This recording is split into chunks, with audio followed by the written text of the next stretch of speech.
সন্ত্রাস, চাঁদাবাজ, দুর্নীতি সবগুলোর যে হলো অ্যাপয়েন্টমেন্ট লেটার দিয়েছে, নাম হলো মির্জা ফখরুল ইসলাম। তো উনি বলে বাংলাদেশ নাকি আফগানিস্তান হবে। কিভাবে হবে আফগানিস্তান? উনি কোন দিকে আফগানিস্তান দেখে? ওনার যে চোখ আছে ওই চোখ কি অন্য চোখে দেখতেছে? আমরা তো আফগানিস্তান বাংলাদেশ দেখতেছি না, আমরা দেখছি সত্যিকার বাংলাদেশ হয়ে ওঠার পথে আছি আমরা, গণ অভ্যুত্থানের বাংলাদেশ। ইনশাল্লাহ বাংলাদেশ হবে। এসব অপপ্রচারে কাজ হবে না, জনগণ ভোট দিবে, ভোটে ইনশাল্লাহ সবাই নতুন বাংলাদেশ। আমাদের বোনদের উপর অনেক অ্যাটাক হচ্ছে, এটা খুবই অ্যালার্মিং সিচুয়েশন। নারীদেরকে বলা হচ্ছে যে নারীরা এমপি নির্বাচন করবে কিনা, তো নারীরা ভোট চাইতে যাচ্ছে, এতেই হলো বাংলাদেশের অবস্থা অন্যদিকে চলে যাচ্ছে। আর যদি জয়ী হতো, যে না প্রার্থী হতো, তাহলে কি অবস্থা হতো? এই জন্য আমরা বলবো মা বোনদের উপরে আপনারা কেউ আঘাত করবেন না, এটা খুবই কাপুরুষের পরিচয়। রাস্তায় যাওয়ার সময় দা দিয়ে কোপ দেওয়া, বরফ নিক্ষেপ করা, বোরকা ধরে টান দেওয়া, পেটে লাথি মারা, এগুলা আইয়ামে জাহিলিয়াতের যুগে ছিল, এবং এগুলা ভারতে বিজেপি করে মুসলমানদের সাথে। দেখেন নাই মুসলমানদের দাঁড়িয়ে ধরে টানে, বোরকা ধরে টানে, এখন এগুলো বাংলাদেশেও শুরু হয়েছে। আমরা কি বলবো? আজকে এক নতুন পরিবর্তনের জন্য তো আগে হ্যাঁ ভোট দিতে হবে। প্রথমে না ভোটের ক্যাম্পেইন করলো, যখন দেখলো যে বাংলাদেশের অবস্থা পরিবর্তন হয়ে গেছে, এখন মুখে হ্যাঁ অন্তরে না, মুখে বলে হ্যাঁ অন্তরে না, অর্থাৎ সে সিল মারবে নাতে, কিন্তু জনগণকে বোকা বানানোর জন্য হ্যাঁ বলতেছে, মুনাফিকি। তা আমরা যারা অন্তরে হ্যাঁ ধারণ করি, আমরা সবাইকে বলবো, পার্শ্ববর্তী ভাবি, খালা, চাচা সবাইকে বুঝাবেন যাতে ইলেকশনের দিন সবাই হ্যাঁ ভোটে সিল মারে ইনশাআল্লাহ, এবং বাংলাদেশকে বিজয় করে নিয়ে আসে, যাতে আমরা সুন্দর একটি বাংলাদেশ, সুন্দর একটি ঢাকা হাট গড়তে পারি। বিভিন্ন জায়গায় আমাদের নির্বাচনী কাজে প্রচারণায় বাধা দেওয়া হচ্ছে, এসে বলতেছে ভাই আমি হলো ঢাকা হাটের ভোটার, আমি আপনার সাথে কথা বলতে চাই। আমিও হাসি মুখে কোলাকুলি করি, যেহেতু উনি ঢাকা হাটের ভোটার, ওনার সাথে তো একটু কথা বলা প্রয়োজন। একটু পরে হলো তার মুখোশ উন্মোচন হয়, তাকে কেউ পাঠিয়েছে কথা বলার জন্য। তা আজকেও এই ধরনের অনেক বিব্রতকর পরিস্থিতির শিকার হয়েছে। আমরা 12 তারিখ পর্যন্ত অপেক্ষা করব, কাউকে কিছু বলবো না। অনেক ধৈর্য ধারণ করতেছি, যেহেতু ধৈর্য ধারণ করেছি, ধৈর্যের পরিচয় দিয়ে যাব ইনশাআল্লাহ। এটা আমাদের গণতান্ত্রিক পরিবেশে আমরা বলবো নির্বাচন বানচালের কোনো ষড়যন্ত্র ইনশাআল্লাহ বাংলাদেশে সফল হবে না। ঠিক, আমরা জীবন দিয়ে হলো আগামী 12ই ফেব্রুয়ারিতে নির্বাচনের মধ্যে যাব, এবং আমাদের যে ভোটাধিকার সেটা আমরা প্রয়োগ করব।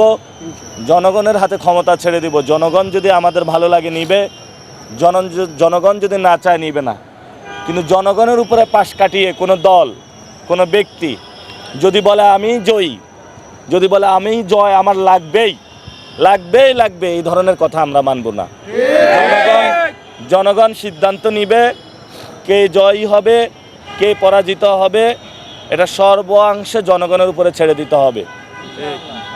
কোনো গুন্ডাতন্ত্র এগুলো মানব না আমরা। এবং যারা প্রশ্নগুলো তুলছে, দুইটা কায়দা তুলছে। একটা হলো লোক দাঁড় করিয়ে রাখে, আরেকটা হলো অনেকটাই সাংবাদিক পরিচয় পাঠায়।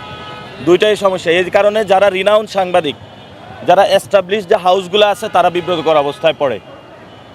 আপনারা যারা বিভিন্ন হাউসগুলো আছেন, রেজিস্টার্ড হাউস, জনগণের বয়সটা মানুষের সামনে তুলে ধরছেন, আমরা আপনাদের সামনে সুসম্পর্ক বজায় রাখবো।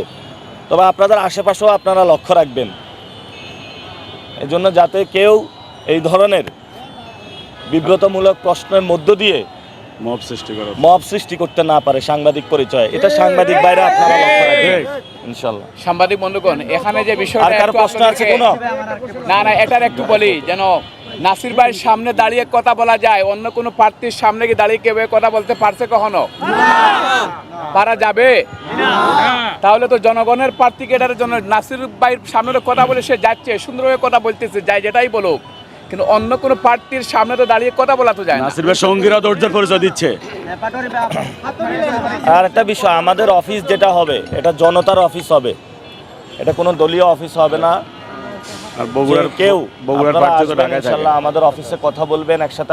আমরা আজকে দুপুরে একসাথে সবাই মিলে খাওয়া দাওয়া করছি, এখানে সাংবাদিক বাইরে আছে, সবাই একসাথে আমরা খিচুড়ি খেয়েছি। ঢাকা হাটের সমস্ত বাড়িয়ে নাসির ভাইয়ের বাড়ি, নাসির ভাইয়ের জনগণের মধ্যে থাকবো। এখন আমি তো এটা কয়েকবার ক্লিয়ার করেছি, এখন তো এটা উদ্দেশ্য প্রণোদিত করা হচ্ছে। আমি এটা কয়েকবারই স্পষ্ট করেছি। আমার কাছে জটিলতা আছে। হবে তো, কেন্দ্র দখল হবে, ইলেকশন ইঞ্জিনিয়ারিং হবে, কারণ এগুলা করতে করতে অনেকে অভ্যস্ত হয়ে গেছে। অনেকে বলে না অনেকবার ইলেকশন করছি, কারণ সে এটা এভাবেই করে, মনে করে যে আমি কতগুলো টাকা কামাবো, এরপরে সিস্টেমটা কি, এই টাকাগুলা দিয়া প্রত্যেক কেন্দ্রে কিছু কমিটি বানায় প্রতিদিন টাকা ছাড়বো, পুরা দেওয়ালে ওয়াশরুম ব্যতীত সব জায়গায় পোস্টার লাগাবো, একটা সন্ত্রাসী বাহিনী বানাবো, কেন্দ্র দখল করবো, ইলেকশন ইঞ্জিনিয়ারিং করবো, সাংবাদিকদের টাকা দিব, প্রশাসনে টাকা দিব, অসাধু যারা তাদেরকে ইলেকশনে জয়ী হয়ে চলে আসবো, এটা হলে সিস্টেম মনে করে। কিন্তু আমরা জনগণকে বলবো এই সিস্টেমটা এবার আপনারা করতে দিবেন না। এটাই তো নতুন পরিবর্তন আমরা চাই, যে গণঅভ্যুত্থান আমরা দেখেছি। ইনশাল্লাহ পরিবর্তন হবে এবং জনগণ পরিবর্তনের জন্য মুখিয়ে আছে। আগের যে সিস্টেম ছিল এটা কাজে লাগবে।